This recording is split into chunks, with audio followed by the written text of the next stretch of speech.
Sejarah membuktikan Presiden pertama Indonesia memiliki karisma dan kewibawaan yang tinggi. Soekarno adalah orang Indonesia yang luar biasa. Energi Soekarno masih terasa bagi banyak orang hingga saat ini.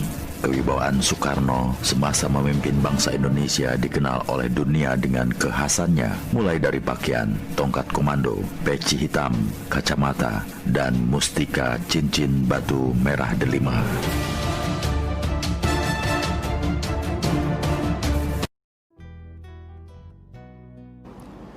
General Charles de Gaulle recognized that this was wrong, this was unjust. Bringing a new monetary system in the world, and in order for this bogus system to survive, you have to prohibit the use of gold as money. So Charles de Gaulle stood up in the French National Assembly in 1966. That's why the French people loved Charles de Gaulle. And he blasted them. In the French National Assembly, he blasted them. And he declared this to be an unjust monetary system that you brought into the world. And so they took out their knives for him. Yeah. And they finished him. And after after Charles de Gaulle, the only other one was Dr. Mahathir. And so this country should be proud of Dr. Mahathir, because he recognized what no one else recognized. And no one else dares to recognize. They don't have the courage to recognize what he recognized. And tonight I have to give credit where credit is due, regardless of the price I have to pay. At the time when I said that Dr. Mahathir was only the second, I was wrong. I didn't know he was the third. I didn't know that there was one before him. I didn't know that there was one before Charles de Gaulle. But he's today forgotten. They call him a playboy. Ahmad Sukarno was more than a playboy. Ahmad Sukarno was more than a playboy.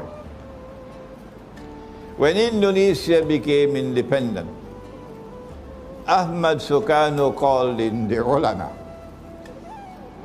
He had the courage to do it. And he asked them about this money. I'm not a scholar of Islam, you are the scholar. Tell me, how can we have paper as money? How can we have paper as money? And the ulama replied to him and said to him, the paper would be halal only if it is redeemable in gold. Meaning you could take the paper and get the gold at a fixed rate. So the paper will be like a check. So Ahmad Sukarno decided that the Indonesian rupiah would be redeemable in gold, and he fixed the rate. But the people who want to rule the world, they had made that haram. In the Articles of Agreement of the International Monetary Fund. So they had to launch a coup via a crooked man called Suharto to get rid of Sukarno. So there were three. And then long later came Najmuddin al-Bakan in Turkey. And if this lecture were to reach you in Turkey, I want you to remember Najmuddin al-Bakan, because that was the last leader you had. That was the last leader you had in Turkey.